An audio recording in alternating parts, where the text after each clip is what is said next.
Subscribe कीजिए news reaction channel को और प्रेस कीजिए नोटिफिकेशन बेल को ताकि आप पास के लेटेस्ट न्यूज अपडेट्स सबसे पहले।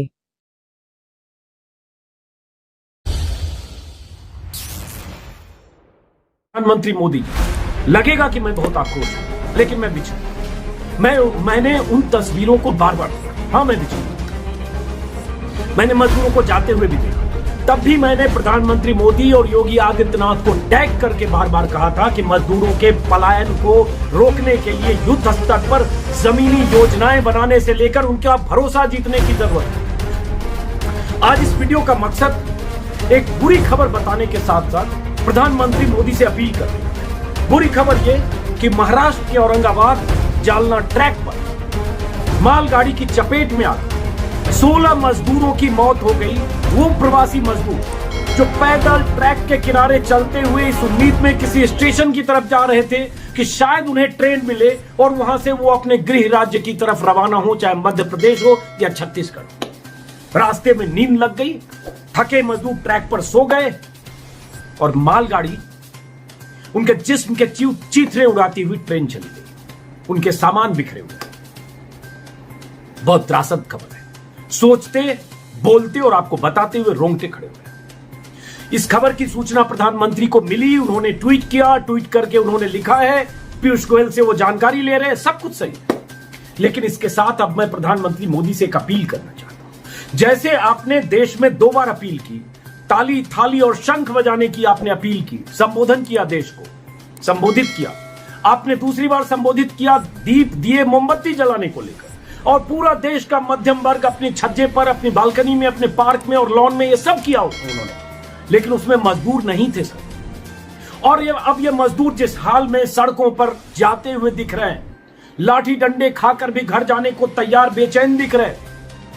अब इन मजदूरों के लिए आपको आज तत्काल सारे राज्यों के मुख्यमंत्रियों के साथ आपातकालीन बैठक करके, वीडियो कॉन्फ्रेंसिंग के जरिए, जैसे भी आप करते हैं, इन सब के लिए बड़े पैमाने पर दिल और खजाना खोलकर राहत और रकम का ऐलान करने की जरूरत है। और सबसे पहले उनका भरोसा जीतने की जरूरत है। और इसके लिए जरूरी इस बात की है कि आप देश के मजदूरों को सिर्फ संबोधित करें और आपकी मुख्यमंत्रियों से मीटिंग सिर्फ मजदूरों को लेकर। और जब मजदूरों को यह भरोसा आप दे पाए तो शायद कुछ मजदूर रुके। लेकिन यह तरीका कि आपकी ही पार्टी के मुख्यमंत्री कर्नाटक में येदुरप्पा हिटलर की तरह, तानाशाह की तरह तुगलकी फरमान देते हैं कि मजदूरों को जाने नहीं दिया जाएगा क्योंकि वहां के बिल्डर्स नहीं चाहते हैं, क्योंकि उन्हें डर था कि मजदूर चले जाएंगे तो अर्थव्यवस्था पटरी पर नहीं आएगी, काम धंधे, फैक्ट्री, इमारतों का निर्माण रुक जाएगा। यह तरीका गलत है सर। और अगर यह होगा तो मजदूर ऐसे ही निकलेंगे, और जब ऐसे ही निकलेंगे तो क्या होगा इसकी कल्पना नहीं कर सकते। जब सूरत में मजदूर लाठी डंडे और टीयर गैस का मुकाबला करने को तैयार होकर भी सड़क पर आ रहे हैं, केरला से तमिलनाडु की ऐसी तस्वीरें आ रही हैं। और उसके बाद आज हमने मजदूरों की लाशें भी देख ली कि मजदूर पैदल रेलवे ट्रैक के किनारे चले जा रहे हैं और उनके जिस्म के चीथड़े उड़ जा रहे हैं। अब हम क्या देखना चाहते हैं? तो प्रधानमंत्री मोदी जी, लगेगा कि मैं बहुत आक्रोश हूं, लेकिन मैं विचलित हूं। मैंने उन तस्वीरों को बार बार देखा। हाँ, मैं विचलित हूं। मैंने मजदूरों को जाते हुए भी देखा।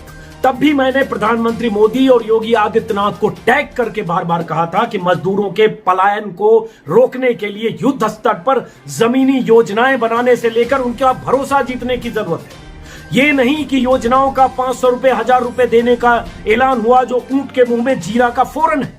इससे नहीं होने वाला है, क्योंकि उनका भविष्य अंधकार में है, वर्तमान अंधकार में है, बेरोजगारी हो चुकी है, खाने का सरकारी इंतजाम और ऐलान के बीच बहुत बड़ा गैप है। एक वक्त की खिचड़ी किसी को मिलती है और किसी को उपवास पर गुजारा करना पड़ता है, और भरोसा नहीं कि कब उनकी जिंदगी वापस पटरी पर लौटेगी। और इस ढंग से उस पटरी पर जा रहे हैं जहां मौत उनका इंतजार कर रही है। तो प्रधानमंत्री जी, जब आप आने वाले समय में देश की अर्थव्यवस्था को वापस पटरी पर लाना चाहेंगे तो बेपटरी हो चुकी होगी, क्योंकि मजदूर वहां नहीं होंगे। और दूसरी बात, अर्थव्यवस्था अगर कोई साइकिल है जिसके 2 पहिए हैं, उन पहियों के बीच में एक चेन होती है। यह मजदूर उसकी चेन है। यह चेन अगर टूट गई, लाखों मजदूर यहां से विस्थापित होकर अपने इलाके चले गए, जो इतने दुखी होकर, परेशान होकर जाएंगे, जो शायद महीनों तक वापस नहीं लौटना चाहेंगे, तो अर्थव्यवस्था को पटरी पर लाना मुश्किल होगा। तो इसलिए हाथ जोड़कर इनसे प्रार्थना करिए प्रधानमंत्री जी, ये विश्वकर्मा है। देश की इमारतों में, देश की फैक्ट्रियों में, शहरों के, गांवों के निर्माण में हर जगह इनका खून पसीना लगा है, लेकिन आज जलील होकर त्रासद का सामना करते हुए इस तरह से मजदूर मौत के मुंह में जाने को तैयार हैं, लेकिन रुकने को तैयार नहीं है। बहुत चिंताजनक स्थिति है। तो आखिर में कि आज देश को संबोधित करने की जरूरत प्रधानमंत्री मोदी जी आपको है, लेकिन उससे पहले दिल और खजाना खोलने की जरूरत है। शायद उससे कुछ मजदूर रुक जाए, और जो न रुके उनके लिए मुकम्मल इंतजाम यहां से लेकर गांव और शहर जहां भी जा रहे हैं उनकी सरकारों के करने की जरूरत है। नहीं तो शायद हम आने वाले दिनों में बहुत बुरी तस्वीर देखेंगे, जो हमें देखना नहीं चाहिए और उसका इंतजार उस बुरे वक्त का नहीं करना चाहिए। नमस्कार।